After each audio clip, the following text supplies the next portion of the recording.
Hey, this is George with MGW. We're going to do a review and installation video on our new 2014 revision of our Gen 5 Camaro Shifter. First thing we're going to go over what is included in the kit. This is the shifter main body itself. You can see that we have redesigned the upper isolator.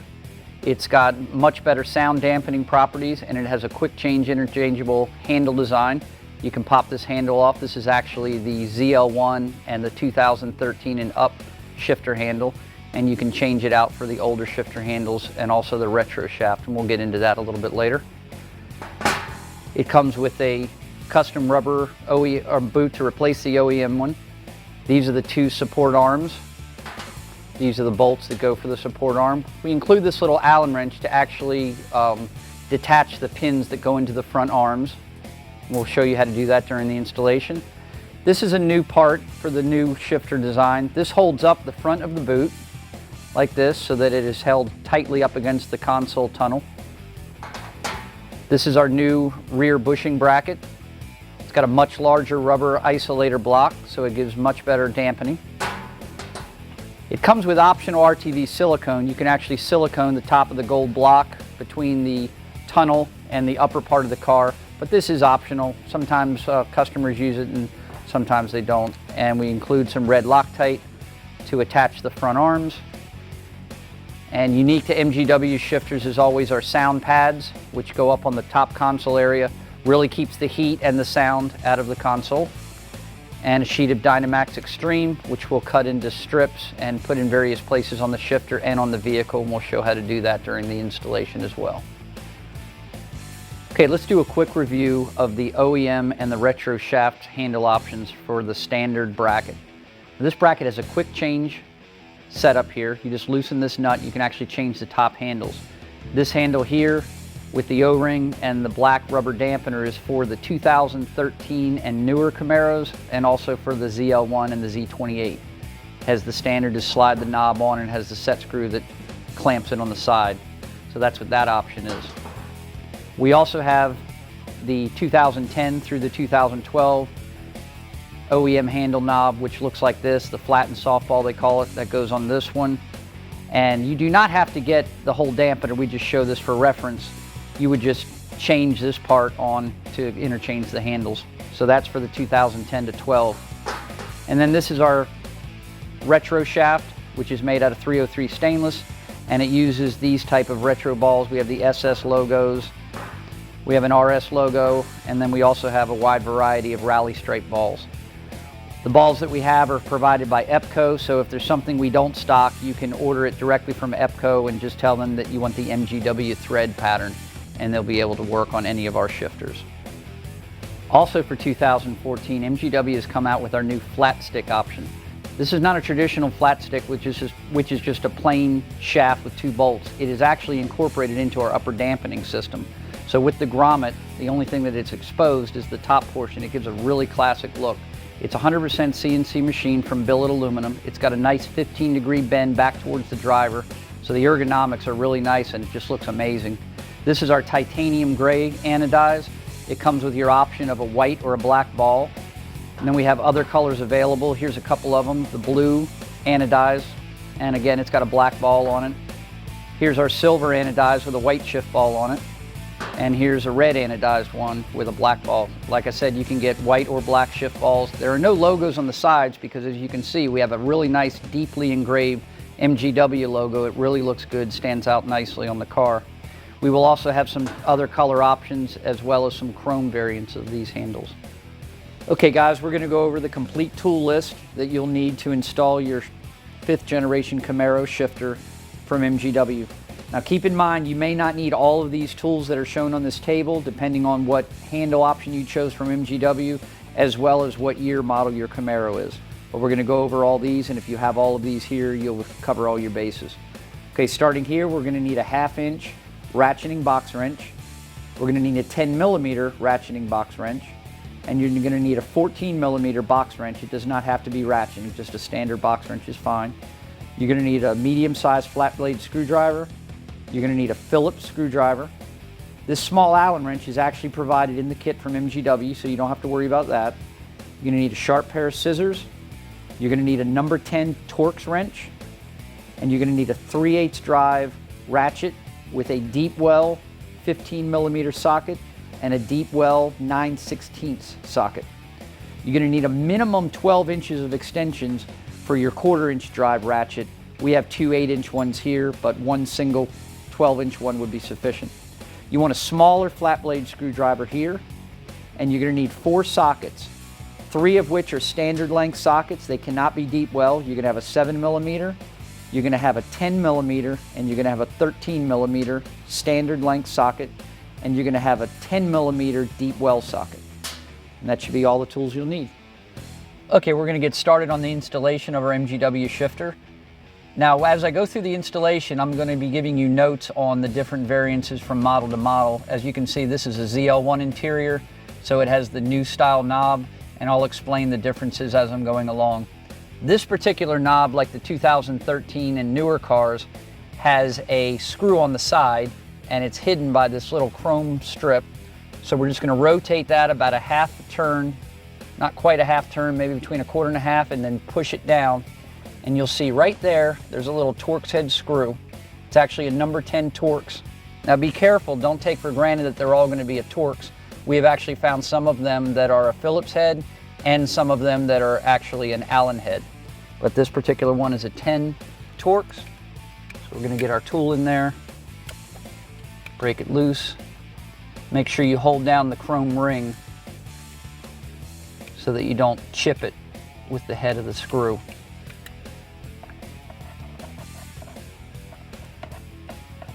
And then once it's out, now you want to keep this screw because if you're reusing this knob, you're going to reuse this screw as well, and the knob just lifts right off. Next thing we're going to do is we're just going to pry up carefully with our fingers. Just be very careful, don't be too rough on it because you don't want to crack the plastic, and then just work yourself forward very easily. And you do not need to disconnect anything on this gauge cluster. If you just lift it up carefully, work it around, there is enough wiring to just let it hang right over to the side of the vehicle like that. This is another area where there's variances from model year. These 4 screws right here hold the boot frame on. These are 7mm hex heads, but there are a lot of the earlier cars that just have Phillips screws, just like the screw that's here. So just make sure you take note of that and use the appropriate tool. This one is a 7mm, so we're going to use a 7mm socket and take these 4 screws loose. And I just go ahead and drop them right into the cup holder. That way you know where they are. Okay, once the 4 bolts are out, you just lift up carefully with the boot frame and take the whole shift boot out and set it in the back of the vehicle to get it out of the way. Okay, once you have the shifter boot removed, we're going to remove these 4 10mm hex head screws here. So we're going to use a 10mm socket and take these 4 screws out completely.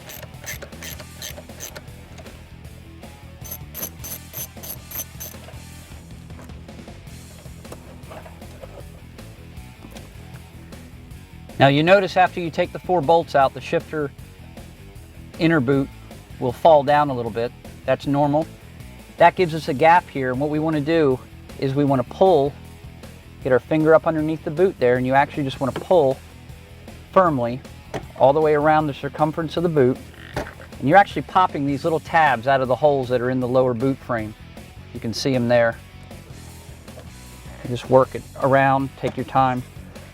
Don't try to pull the whole boot up there at one time.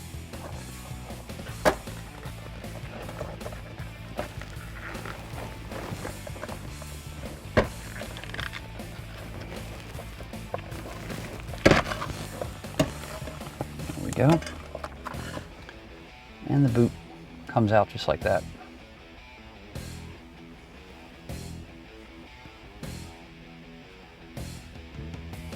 Okay, we're going to notice here that this is a V8 shifter, okay? This is a ZL1, so it's got the V8 shifter, which is the TR6060. There are no springs right here. It only relies on the internal transmission springs.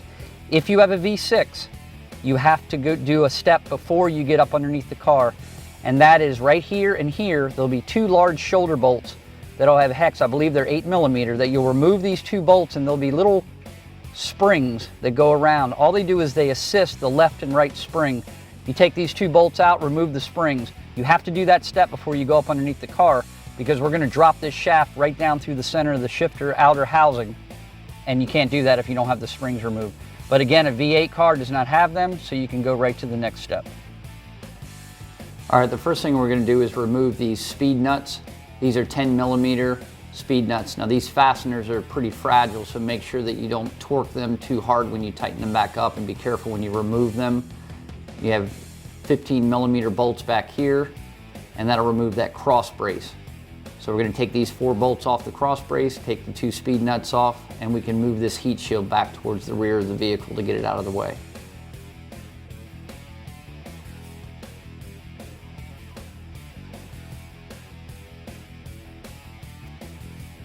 Okay, if you have a Z28 or a ZL1, you'll have a rear differential cooler, so there actually will be 2 additional fasteners in the rear that have the 2 speed nuts with the 10mm socket. You'll have to remove those 2 as well to get the heat shield to go back towards the rear of the car. Once you get the rear brace off and remove those speed nuts, you can pull down on the heat shield a little bit and work its way back towards the rear of the vehicle to give you some room to work.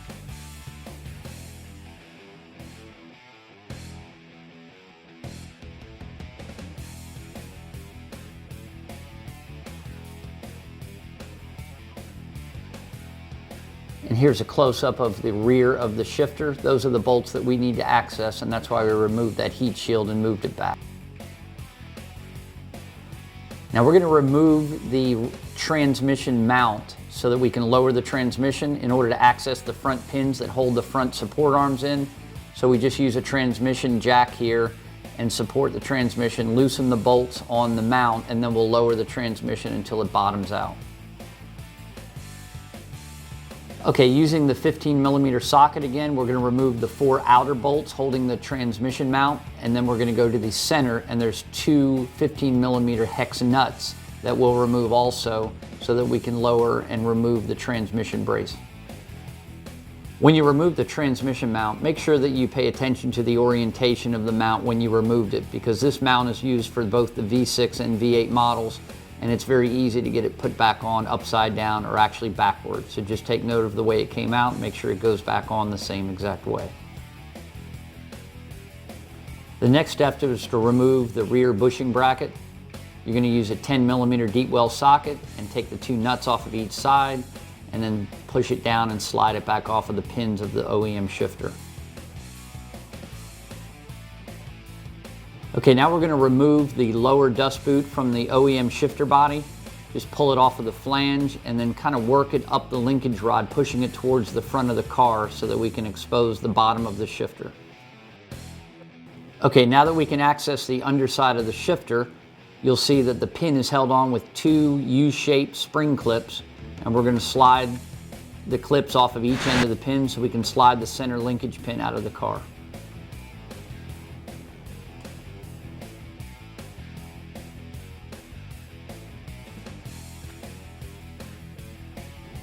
Okay, once you pull down the center linkage rod and move it out of the way, you're going to want to take these 2 cap screws off with a 10mm deep well socket to remove the retainer for the center shifter rod.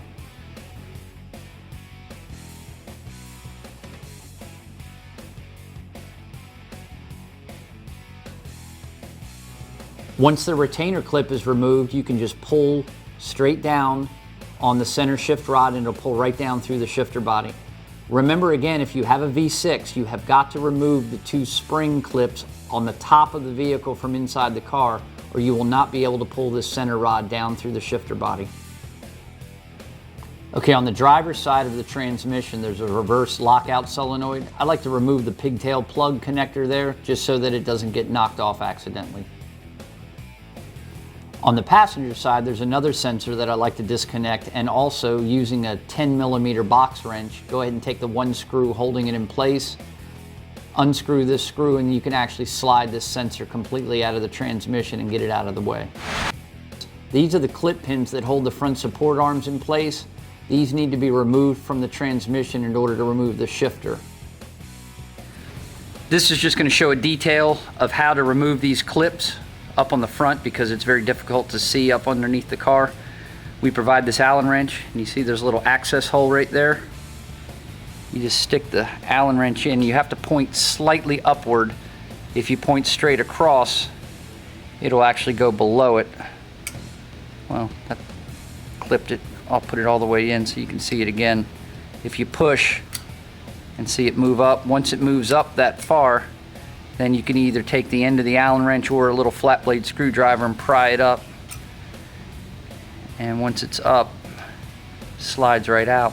And see, there's the little tab. When you go up underneath this hole right here, you're going through and you're pushing that tab, and that pushes that little clip out of the way right here.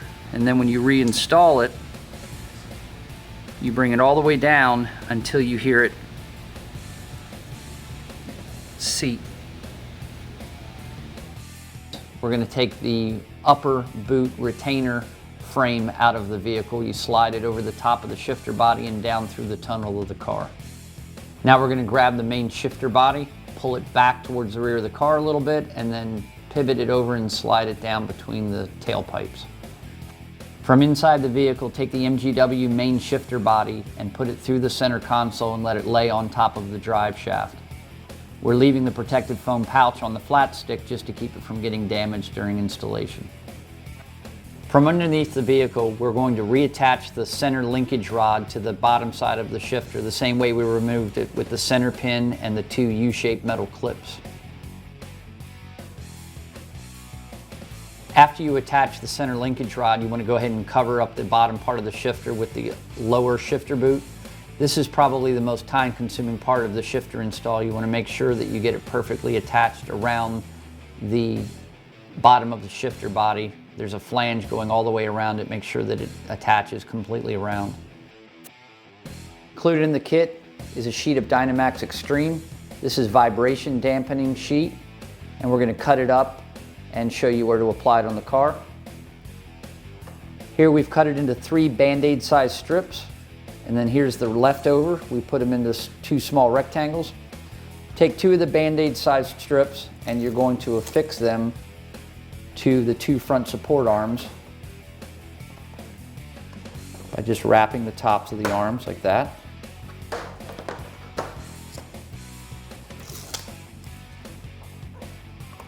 And that just quells some of the vibration that comes from the transmission so that it doesn't reach the shifter body. The third piece, you can actually wrap the center linkage rod underneath the transmission.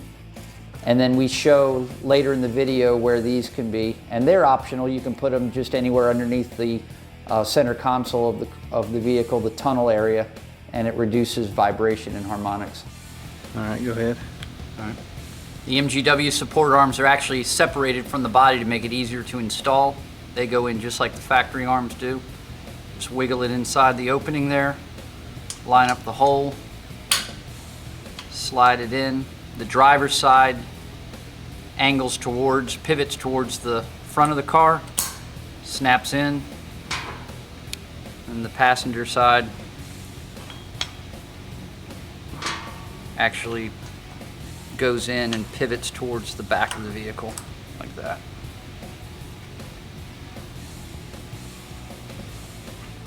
Once the shifter arms are installed, it should look like this underneath the vehicle. The 2 front support arms have 2 holes in each arm. One is to bolt it to the side of the main shifter body, and the other is to go over the roll pin that's at the top. That's to align the shifter level.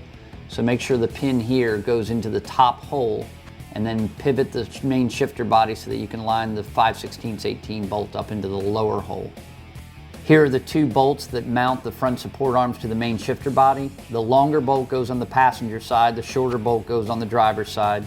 The washers are put in the order where the smooth washer goes up against the shifter body. The split lock washer should be right underneath the head of the bolt. Apply a generous amount of red Loctite to each bolt before installing them. This Loctite is provided in the MGW kit.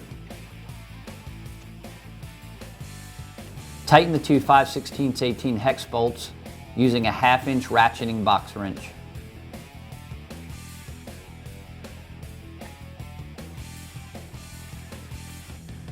Reattach the reverse lockout solenoid connector.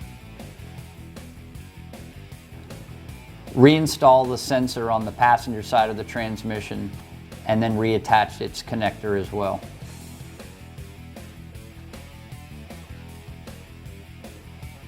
You can utilize the remaining portions of the Dynamax Extreme sheet by placing them on the underside of the vehicle in various areas. This will dampen vibration and resonance from the exhaust. Raise the transmission and reattach the transmission cross member with the 15mm deep well socket.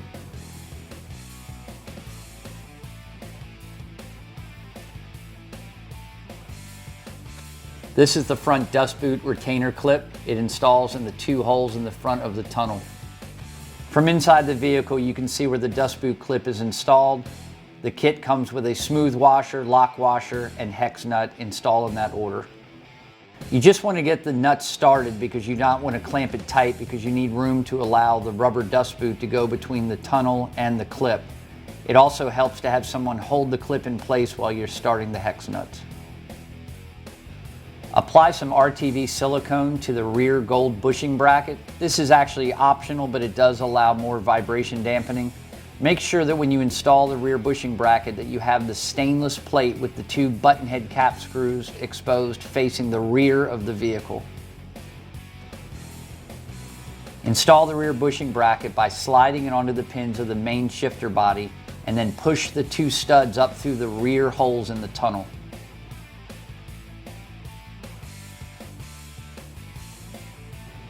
Using the same procedure as the front dust boot clip, have someone underneath the vehicle hold up the rear bushing bracket while you start the flat washer, then the split lock washer, and last the hex nut.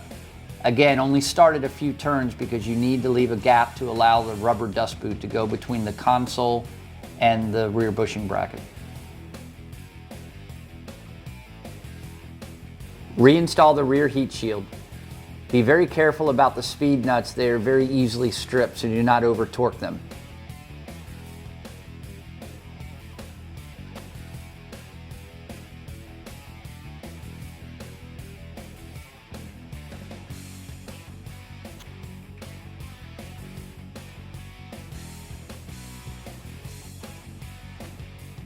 Once the heat shield is in place, reinstall the cross member with the 15mm deep well socket.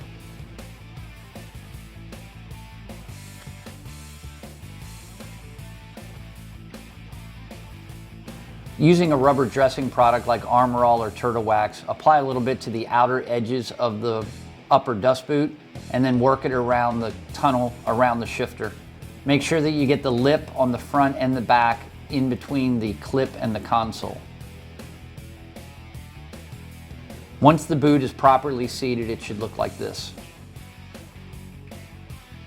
Tighten all 4 hex nuts with a 9/16 socket, being very careful not to damage the flat stick. You may opt to leave the foam pouch on until after this step as well. Use a crisscross pattern when tightening the hex nuts and tighten them very firmly. When installed properly, the boot grommet should look like this. Okay, here's the 2 sound sheets. The lettering should be facing up, so we're going to flip it upside down like that. The bottom piece has adhesive, so you're going to take that and you're going to carefully put that on there and just stick those 2 together and then flip it over and put that around the shifter just like that.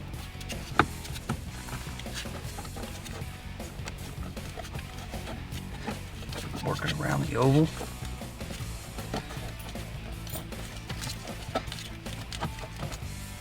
Okay. What we're doing here is on all year Camaros, they either have this round chrome plastic ring or they have the oblong one. If you're going to use our retro shaft or our new flat stick, you have to take these off. Now the ZL1, which is the 13 and newer, you have to just take a little flat blade screwdriver and you just pry these little tabs inward just like that, just like that. And then that piece comes out, and then there's a piece on the inside here that you just flip it inside out like this. And it's got some glue on it, so you gotta peel it off of there like that. Just be careful with the boot. I'm gonna take the MGW grommet. See how it's got a groove here? That groove is for your zip tie. So you bring it in, it's gonna set like this, so you want the nice finish of the grommet like this, so you flip it upside down and you just push it through here like such. You just make sure that you get it straight.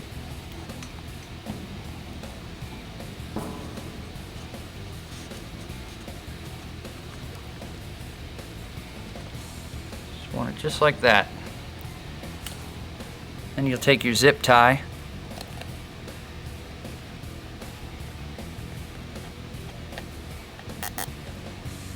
You want to get the zip tie inside that groove.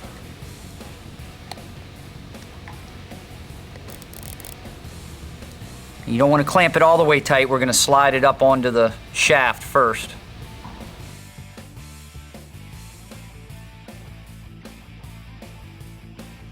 Reinstall the leather shift boot with the factory OEM screws.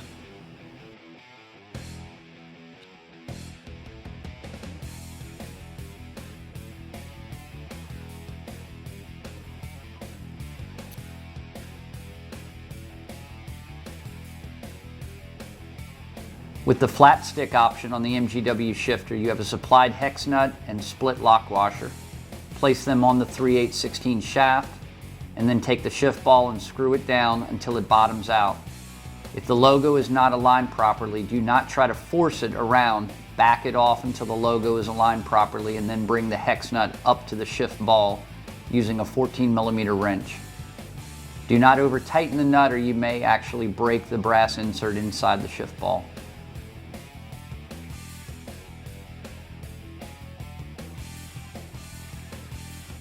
The final step is to reinstall the center gauge cluster. Guide the two front pins into their slots and then snap it down in the clips front to back.